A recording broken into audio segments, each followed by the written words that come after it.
Alan Stein teaches leadership. He teaches performance. He teaches success. He's done it for years with high-profile athletes in the NBA, in college. Kevin Durant, Kobe Bryant are names of luminaries. If you look on his back wall, he has photographs with him with just everybody and anybody who's done something special in the world.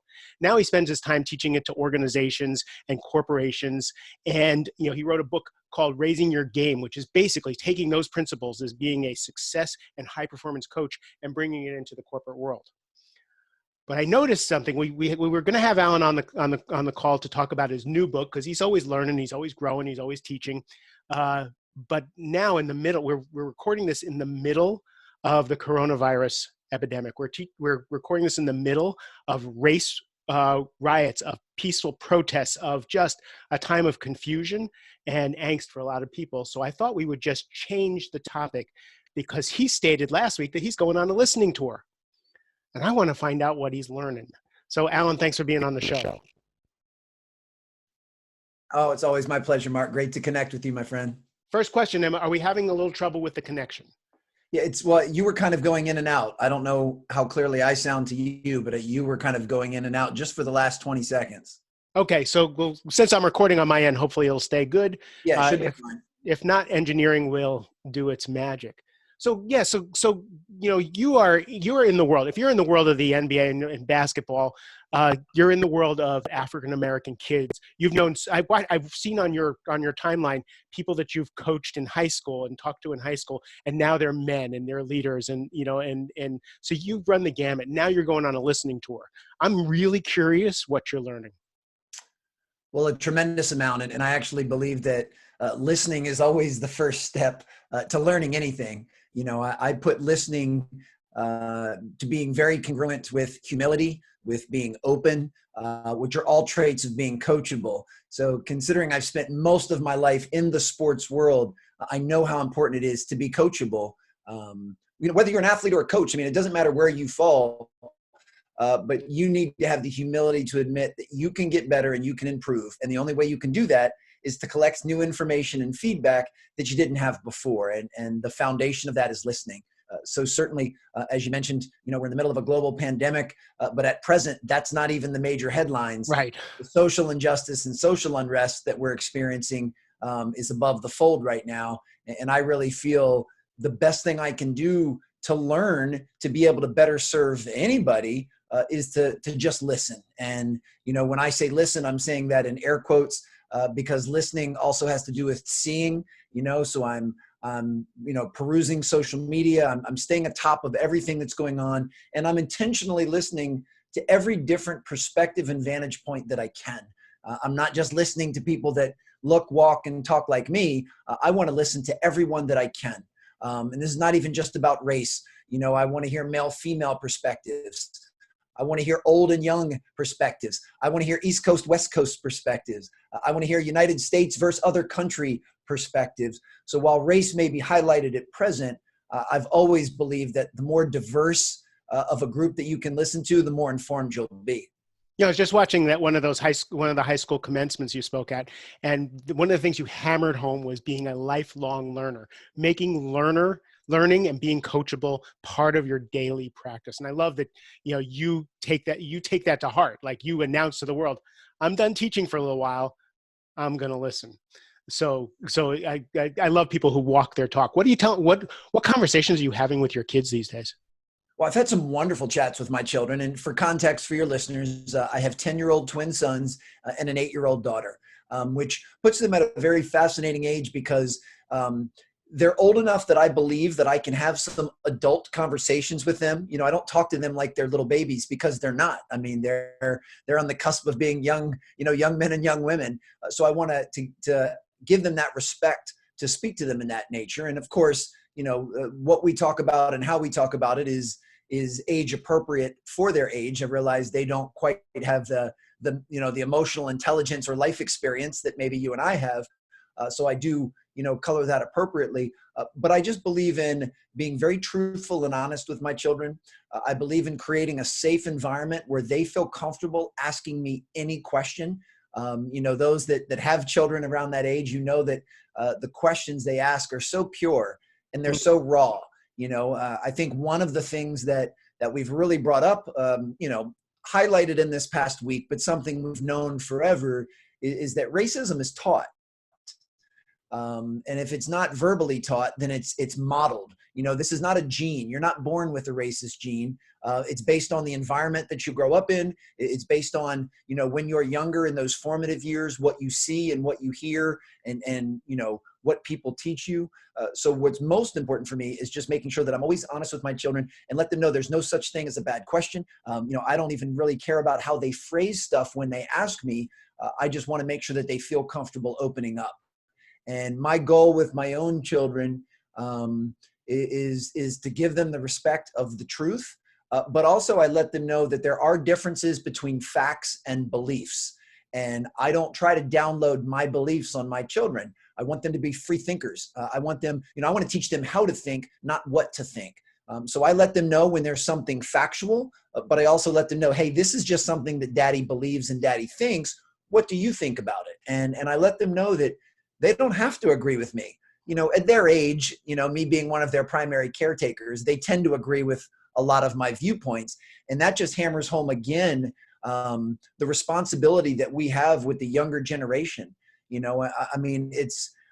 almost sickens me to know that I could be teaching my kids some really bad stuff. I could be teaching them some racist point of views, or I could teaching them, to be violent or to be sexist. I could teach them those things. And at this age, they would probably believe me because I'm their father. And that's the part that's so scary. So the fact that they're so impressionable with what I say, I want to make sure that I'm, handling everything with as much tolerance, kindness, empathy, and compassion as possible. It's so interesting because, I have a 20-year-old and a 23-year-old. And if you think one of the biggest jokes I learned was I thought I was having children. And what I learned was I was making two new people. Yeah. With their own thoughts.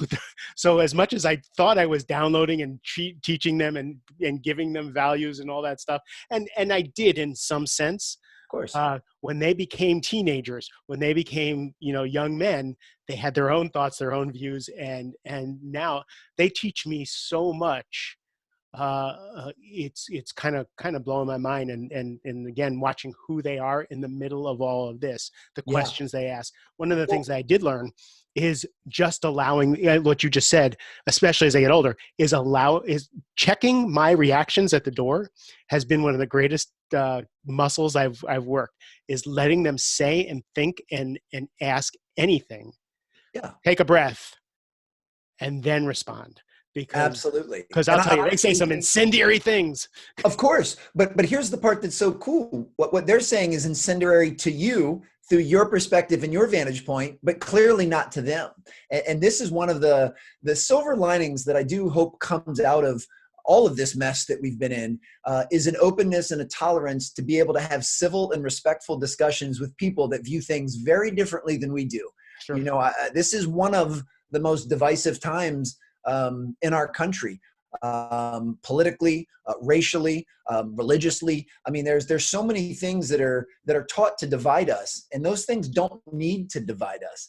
You and I could have completely it's easy to say, but it's easy. It's easy to say, Alan. Like I have conservatives in my family, very closely in my family, who see the world as a completely different thing than I do. Of course, we cannot look at the same thing and see two things. It's not even a matter of opinion. We don't see the same thing, right? Yes. So me trying to navigate and love in that situation, and then I take it out to the macro, and I try and think of society trying to figure that out when I'm having trouble figuring out with someone I love more than anything in the world. Fascinating conversation. True, but the interesting part is I think too much, and this goes back to your original point about listening. I find that most people, when they're on either side of an issue or a debate or a perspective, they spend their time trying to convince the other person to see things the way that they do. And that's just not how we work. In fact, that causes most people to dig their heels in even deeper. What we need to do is spend more time listening and saying, okay, Mark and I disagree on this perspective, but I really want to understand, what is it that he sees? Is there something that I'm missing? What is it that's gotten Mark somebody that I respect and care about, what has gotten him to see this completely different than me? You know, do I have some blind spots that I'm not aware of? And it's just the openness. We don't have to, it's not about who's right or who's wrong. It's about, can we have a civil and respectful discussion where you feel comfortable sharing your vantage points, and I'm not going to judge you or critique you on that. And you're just as open to me sharing mine, where we can have this discussion. And I know it sounds cliche, we can agree to disagree, but there's really nothing wrong with that. You know, as two human beings, there's no reason that you and I shouldn't be able to be friends or colleagues or business associates just because we don't see the same on a certain issue. That should not be the reason that we can't get along. And that's the part that I find sometimes discouraging and disappointing in our society is we often now make assumptions based on these labels. You know, well, I know Mark is this, so I'm not even going to have the discussion because I already know what he thinks and what he believes, and it's against what I think and what I believe. So we don't even have the discussion. And to me, with And the I'm social guilty of that. injustice, well, and I think a lot of people are, and I that's totally cop to that, and I'm learning that I actually do that. well, and this is why this time is so important. You know, I was thinking about this earlier today. Most people, and I know they're saying this very tongue in cheek and lightheartedly, and we see it in memes all the time. You know, kind of like, boy, 2020 has been an awful year. You know, you start with Kobe Bryant dying, then you've got COVID-19, and now you've got, you know, racial injustice flaring up again. This has been an awful year. And while I agree that those things are incredibly challenging, I actually believe in hindsight, we're going to look back and go, this was one of the most pivotal years of our life because of the things that happened. Because of, you know, hopefully we're able to take some of these discussions and work towards being better versions of ourselves. Hopefully during COVID-19, we were able to reflect and refocus and recalibrate certain things about ourselves or our business and emerge better than ever from it. So while this year may be challenging, I don't think we have to look at it as a black mark, you know, on the calendar of our life, but rather look back and go, maybe this was the cold bucket of ice water either I needed as an individual or we needed as a society. And, you know, as horrific as Mr. Floyd's murder was, if that was a spark that's going to improve dialogue and so forth, and settle some of these racial tensions, it certainly doesn't make that okay. And I'm not saying that there's anything positive of that specific incident, but at least it was a conduit to something bigger and greater. And that would be part of his legacy as well. So for me, it's, I just want to be as open as I can, because it all starts with the admission of, at present, I can only see the world through the eyes of a 44-year-old middle-class white male. Like that was the hand I was given, and I have to understand that that's the way I view things. And with that being said, I need to respect and have empathy and compassion for the fact that other folks view things differently based on the hand that they were dealt and their circumstances. And I want to learn as much as I can from everyone that I can. Yeah, by the way, thank you so much for having the courage to have the two white guys discuss racism podcast, because you know it's edgy and risky and it's a little assumptive. But I really wanted to have this conversation with you because of how earnest you are with listening. So as a leader, well, so we need to be the ones to have the conversation, because, and I don't mean this as you and me, I mean this as primarily as white males. We're the major problem. Like we're the major culprit in what's, you know, the issue going on. So we have to finally be the ones to say, we want to listen, we want to help, we want to change our ways. And once again, this is not about, you know, Mark and Alan. I'm not singling anyone out. I'm just talking, you know, historically, it's been white males that have been oppressing other folks. And, you know, that is no more our fault, you and me personally, as it is to those that have felt the social injustice. But that's why it's even more important for our voices to be heard. And I think this type of discussion is fruitful and can be positive as long as you and I recognize and acknowledge, which we have, that we simply do not know what it's like to be anything other than who we are. You know, I don't know what it's like to be female. I don't know what it's like to be African American. I don't know what it's like to be 70 or 80 years old and having lived through earlier times. So I think as long as we can admit that we're going to be biased in the way that we see certain things based on who we are, but we're open to sharing and creating dialogue and being an asset to the movement of people that we really and truly care about. To me, that's what's most important. And I think that's where we could get in trouble if we think that discussions about racial inequality and injustice should only be taking place by the people that have felt oppressed, because that's the mistake. We need to be the ones to step up and help support. This is not our charge to lead, but we should be there to support and help in any way that we can. Thank you. That just really changes the way I look at our discussion. I feel a little sheepish sometimes. Again, we all feel like we don't want to do it wrong. We don't want to step out of line. I'm doing my lives every day. Got a call from an African-American friend who wanted to discuss what I had to say. And already I was like, did I do it wrong? And the courage to actually have these conversations. And as you said, the looking back at 2020, I think crisis for me, every crisis I've ever had, when I look in hindsight, has been the best thing that ever happened to my spirit, to my soul. Maybe not to my finances or whatever, but to my spirit and soul. And the same thing I think with 2020. It's hard to say in the middle of it, this is awesome. But 5 years from now, we'd love to look back and go, look what that spark did for us. So let me ask you the question. You actually answered quite a bit of it, is as far as leadership and teams are concerned, right? How are you helping people do what we're doing? Like, you just helped me have more courage to have more of these conversations. So how are you helping other people to open up this way?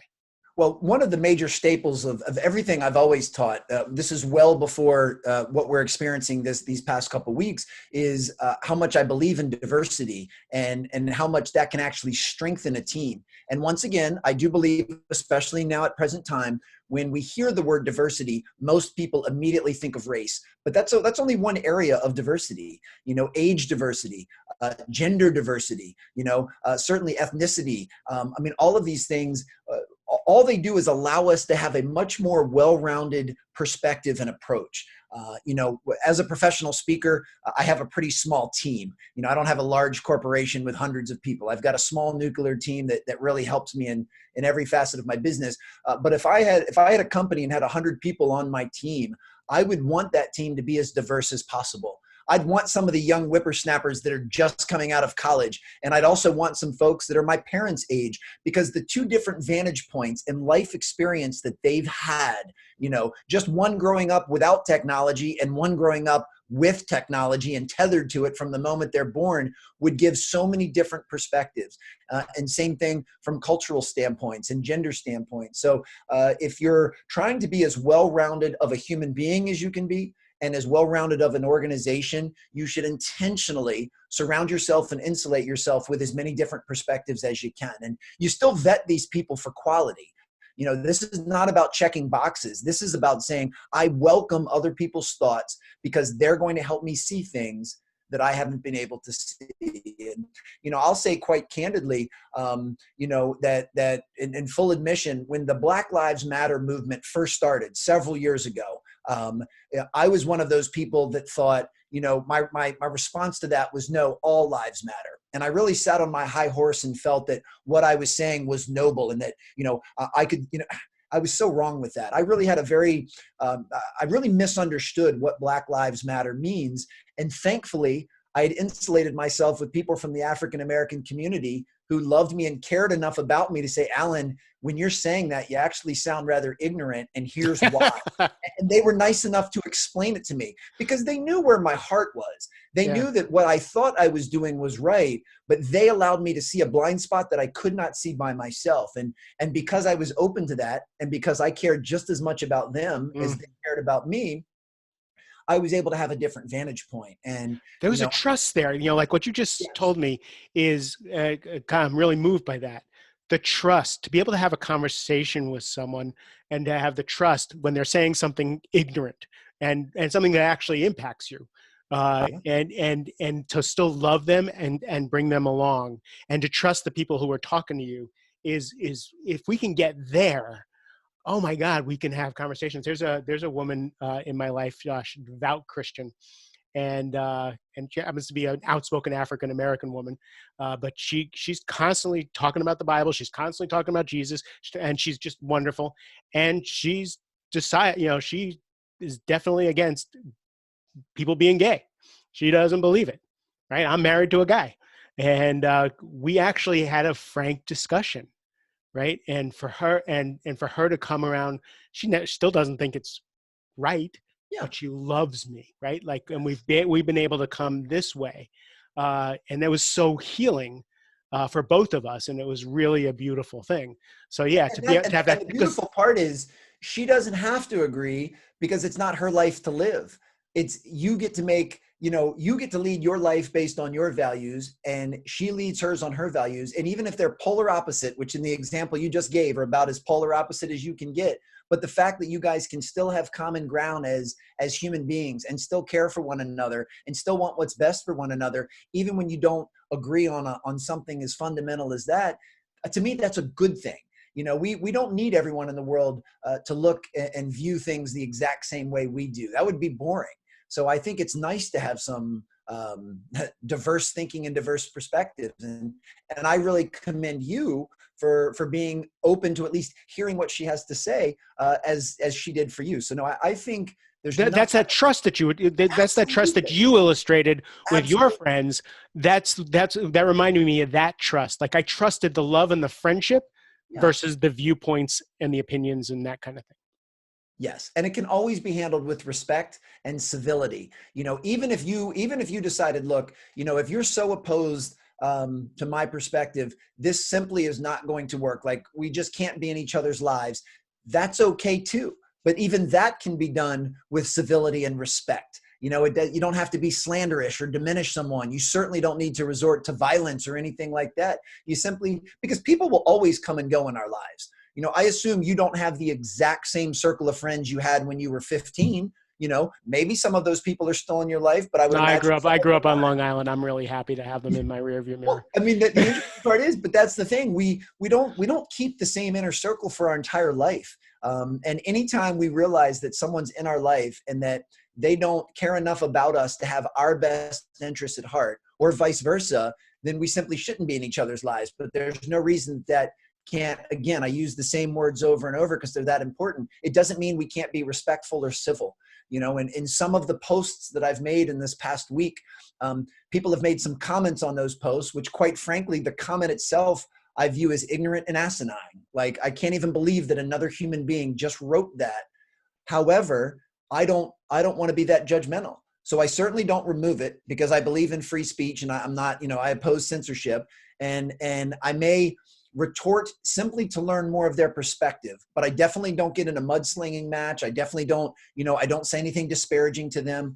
I think if somebody posts something that I consider ignorant on my page, that's more of a reflection of them than it is on me. So I don't create, you're never going to win a Facebook debate. I've certainly learned that a long time ago. So I have no problem with folks sharing what they believe. And that's the key. I mentioned earlier, and this is really, really important, when I was talking about my kids, is, differentiating between facts and beliefs. And, facts are indisputable, no matter what angle you come from, that is the fact. But a good portion of what we deal with in life are beliefs. A good We've portion already of them. mentioned religious beliefs, political beliefs, racial beliefs, leadership beliefs. I don't teach leadership the same way everyone else does, and that's okay. So I think as long as we're willing to say, look, I'm entitled to hold my own opinions and beliefs, but I respect you enough, even if I disagree with you, that you're entitled to hold your opinions and beliefs. And if those things are so far away that we can't come on common ground, that's okay. No problem with that whatsoever. That's incredible. I just want to fix my little offhand comment about Long Island. Nothing wrong with Long Island. Nothing wrong with the people in Long Island. My neighborhood I grew up with just hated Jews, so that was a rough time in my life. So I'm glad to have that in my back. But there's nothing wrong with you people on Long Island. I love you. I still say Long Island. So you actually you answer my questions before I ask them. One of the things I want to ask is what have you learned that you're going to do differently? And you just talked about the all lives matter, and I'm sure you learned that years ago. But what have you learned What have you learned this week that is going to change going forward? Well, I've long acknowledged this concept of white privilege, and that I've been a benefactor of white privilege for my entire life. Now, I say that with no guilt, because it was not my fault that I was born with white privilege any more than it was anyone else's. But it's so important that I acknowledge that. And what I've really come to grips with is, you know, we tend to look at it as, people that I think oppose white privilege think that someone was kind of going down a checklist and then said, Mark, I'm going to give you this benefit because I'm going to give you the white privilege check mark. No, these things have happened so unconsciously, and they've happened my entire life. I've probably received countless, incalculable benefits just on being a white male that I wasn't even aware of at the time. Just the way that society was handling certain things, I benefited from that.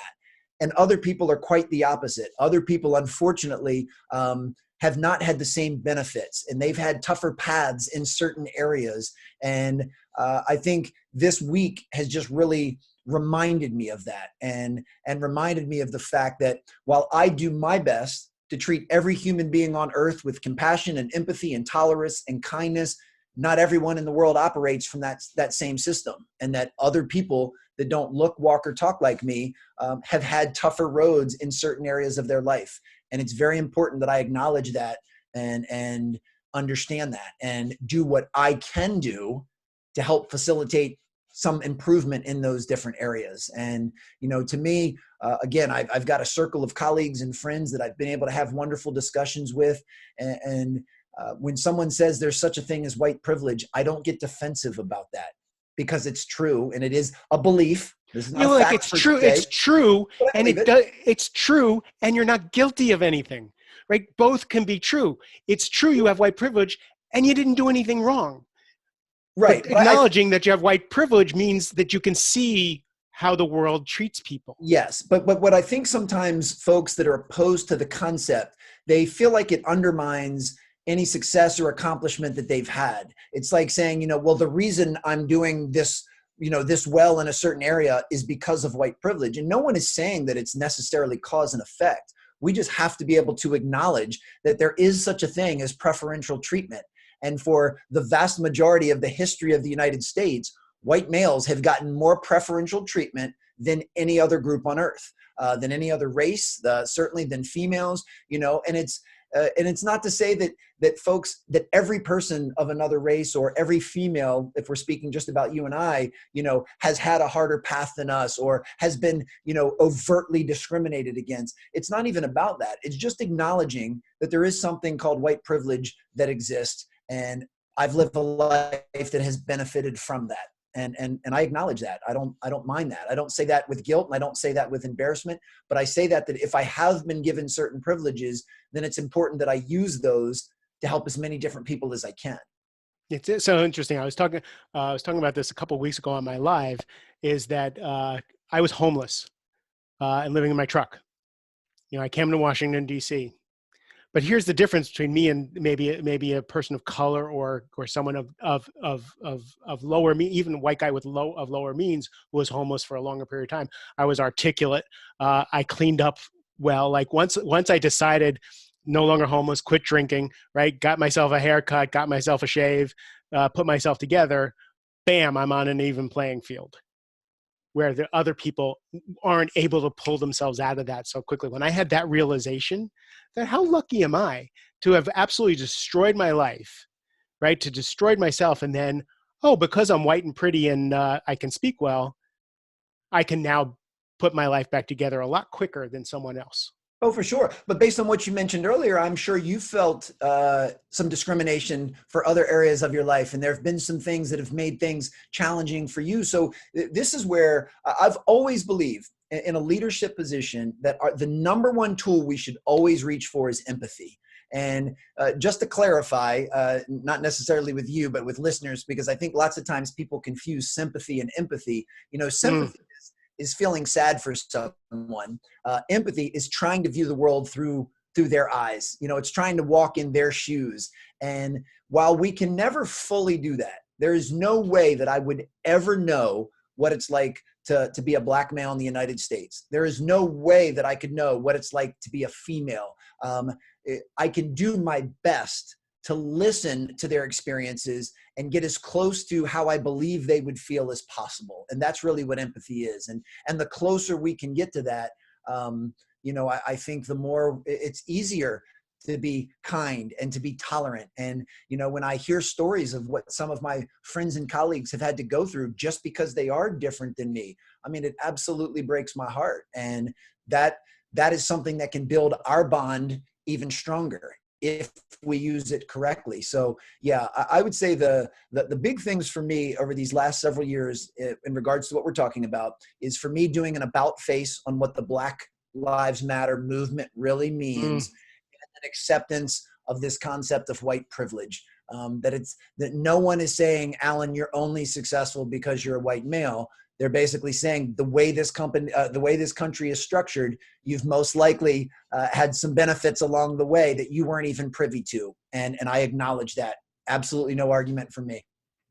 Oh, thank you for this conversation. Just because this is going to be played for years to come, I love that people listen to my catalog a year and a half back.